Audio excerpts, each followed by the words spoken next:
Talking to oneself is a habit everyone indulges in. We could no more stop talking to ourselves than we could stop eating and drinking. All that we can do is control the nature and the direction of our inner conversations. Most of us are totally unaware of the fact that our inner conversations are the causes of the circumstances of our life.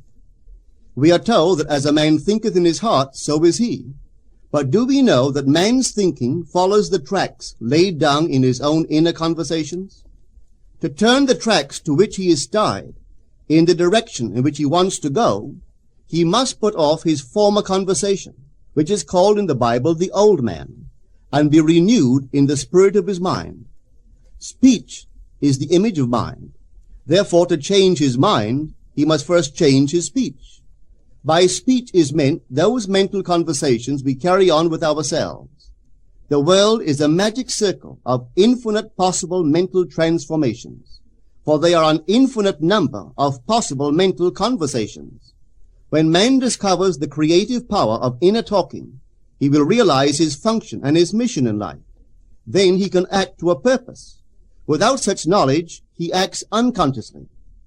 Everything is a manifestation of the mental conversations which go on in us without our being aware of them. But as civilized beings, we must become aware of them and act with a purpose. A man's mental conversations attracts his life. As long as there is no change in his inner talking, the personal history of the man remains the same. To attempt to change the world before we change our inner talking is the struggle against the very nature of things. Man can go round and round in the same circle of disappointments and misfortunes, not seeing them as caused by his own negative inner talking, but as caused by others. This may seem far-fetched, but it is a matter which lends itself to research and experiment. The formula the chemist illustrates is not more certainly provable than the formula of this science by which words are clothed in objective reality. One day a girl told me of her difficulties in working with her employer. She was convinced that he unjustly criticized and rejected her very best efforts. Upon hearing her story, I explained that if she thought him unfair, it was a sure sign that she herself was in need of a new conversation piece. There was no doubt but that she was mentally arguing with her employer, for others only echo that which we whisper to them in secret. She confessed that she argued with him mentally all day long. When she realized what she had been doing, she agreed to change her inner conversations with her employer. She imagined that he had congratulated her on her fine work, and that she, in turn, had thanked him for his praise and kindness. To her great delight, she soon discovered that her own attitude was the cause of all that befell her. The behavior of her employer reversed itself. It echoed, as it had always done, her mental conversations with him. I rarely see a person alone without wondering to what conversation piece is he tied. On what mysterious track is he walking? We must begin to take life consciously, for the solution of all problems lies just in this.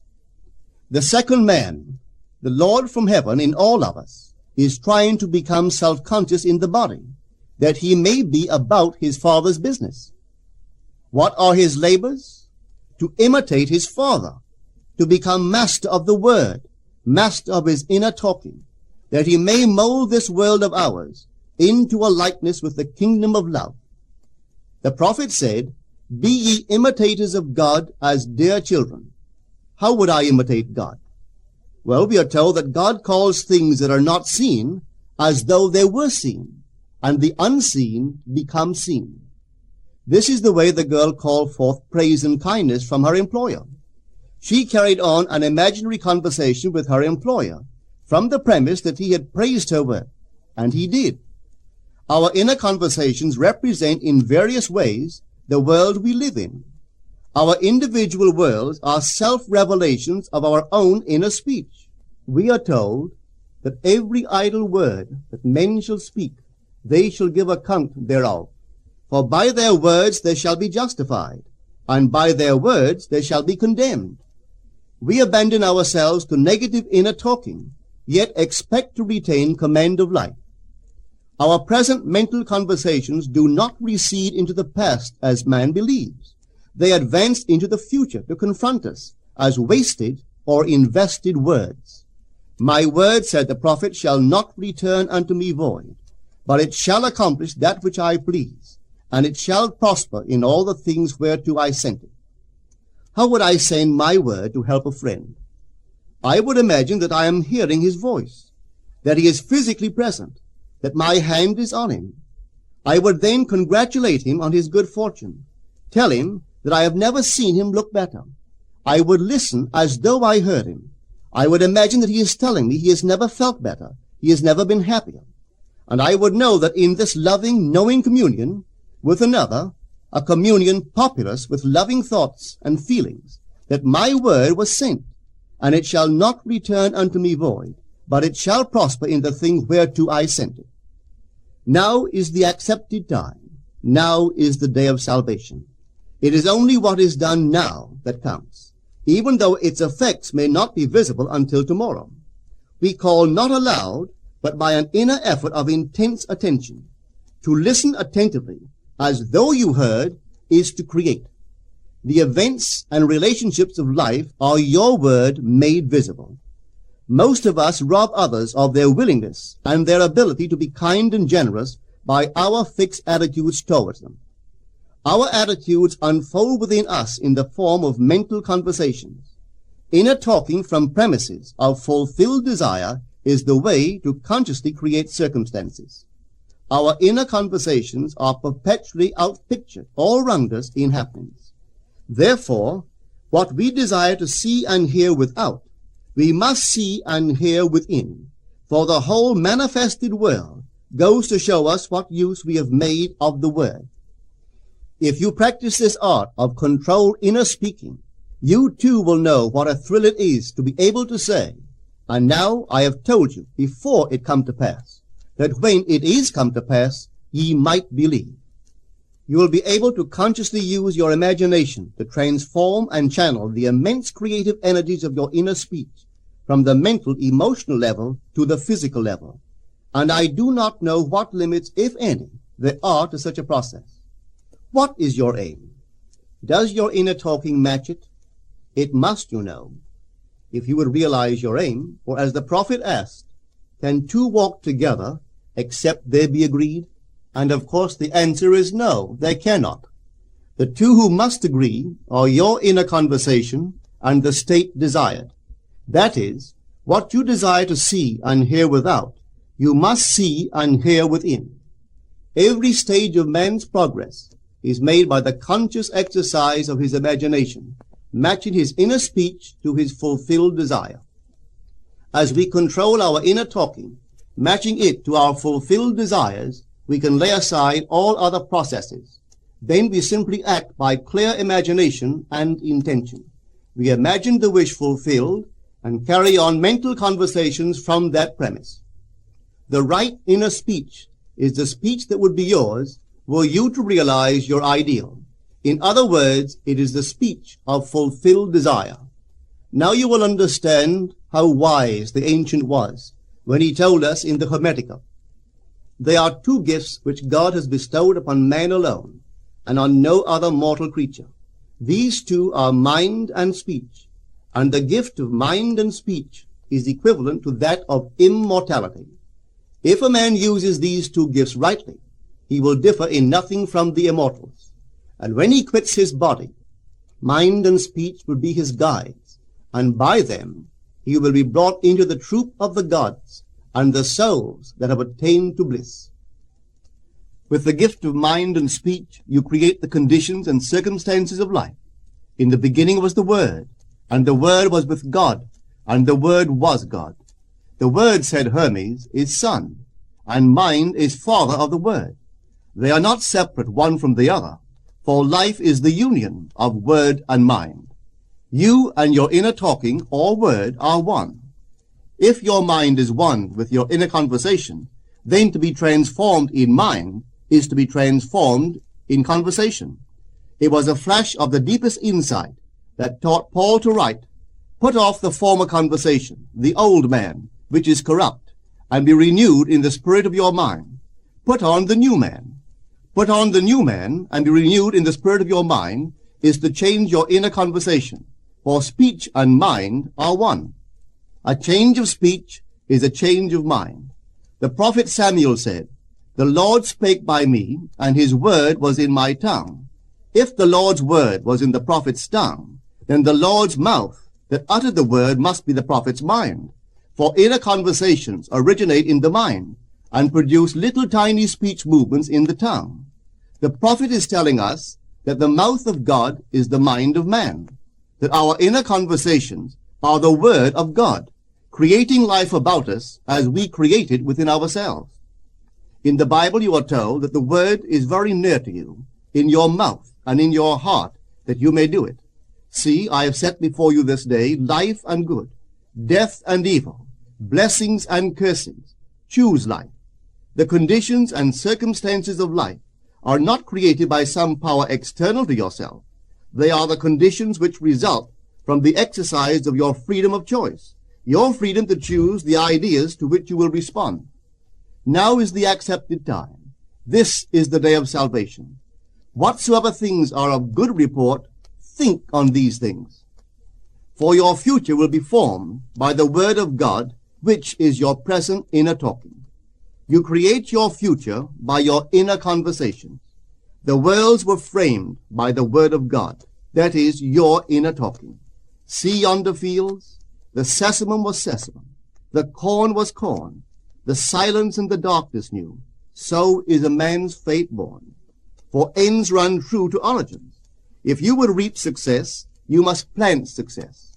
The idea in your mind which starts the whole process going is the idea which you accept as true. This is a very important point to grasp, for truth depends upon the intensity of imagination, not upon facts. When the girl imagined that her employer was unfair, his behavior confirmed her imagination. When she changed her assumption of him, his behavior reflected the change, proving that an assumption, though false, if persisted in, will harden into fact. The mind always behaves according to the assumption with which it starts. Therefore, to experience success, we must assume that we are successful. We must live wholly on the level of the imagination itself, and it must be consciously and deliberately undertaken. It does not matter if, at the present moment, external facts deny the truth of your assumption. If you persist in your assumption, it will become a fact. Signs follow. They do not precede. To assume a new concept of yourself is to that extent to change your inner talking or word of God, and is therefore putting on the new man. Our inner talking, though unheard by others, is more productive of future conditions than all the audible promises and threats of men. Your ideal is waiting to be incarnated, but unless you yourself offer it human parentage, it is incapable of birth. You must define the person you wish to be, and then assume the feeling of your wish fulfilled, in faith that that assumption will find expression through you. The true test of religion is in its use, but men have made it a thing to defend. It is to you that the words are spoken. Blessed is she that believed, for there shall be an accomplishment of those things which are spoken unto her from the Lord. Test it, try it. Conceive yourself to be one that you want to be, and remain faithful to that conception. For life here is only a training ground for image making. Try it and see if life will not shape itself on the model of your imagination. Everything in the world bears witness of the use or misuse of man's inner talking. Negative inner talking, particularly evil and envious inner talking, are the breeding ground of the future battlefields and penitentiaries of the world. Through habit, man has developed a secret affection for these negative inner conversations.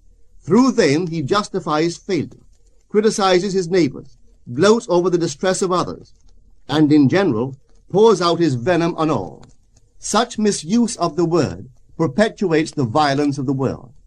The transformation of self requires that we meditate on a given phrase, a phrase which implies that our ideal is realized, and inwardly affirm it over and over and over again until we are inwardly affected by its implication, until we are possessed by it.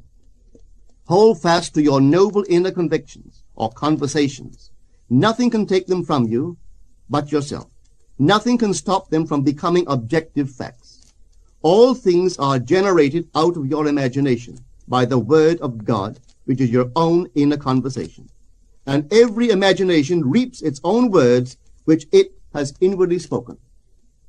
The great secret of success is a controlled inner conversation from premises of fulfilled desire. The only price you pay for success is the giving up of your former conversation, which belongs to the old man, the unsuccessful man. The time is ripe for many of us to take conscious charge in creating heaven on earth, to consciously and voluntarily use our imagination to inwardly hear and say only that which is in harmony with our ideal is actively bringing heaven to earth. Every time we exercise our imagination lovingly on behalf of another, we are literally mediating God to that one. Always use your imagination masterfully, as a participant, not an onlooker. In using your imagination to transform energy from the mental, emotional level to the physical level, extend your senses.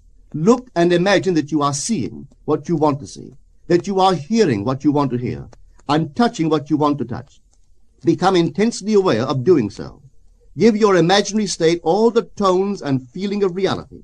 Keep on doing so until you arouse within yourself the mood of accomplishment and the feeling of relief. This is the active, voluntary use of the imagination, as distinguished from the passive, involuntary acceptance of appearances. It is by this active, voluntary use of the imagination that the second man, the Lord from heaven, is awakened in man. Men call imagination a plaything, the dream faculty, but actually it is the very gateway of reality. Imagination is the way to the state desired. It is the truth of the state desired, and the life of that state desired. Could you realize this fully, then would you know that what you do in your imagination is the only important thing. Within the circle of our imagination, the whole drama of life is being enacted over and over again. Through the bold and active use of the imagination, we can stretch out our hand and touch a friend 10,000 miles away and bring health and wealth to the parched lips of his being. It is the way to everything in the world. How else could we function beyond our fleshly limitations? But imagination demands of us a fuller living of our dreams in the present. Through the portals of the present, the whole of time must pass.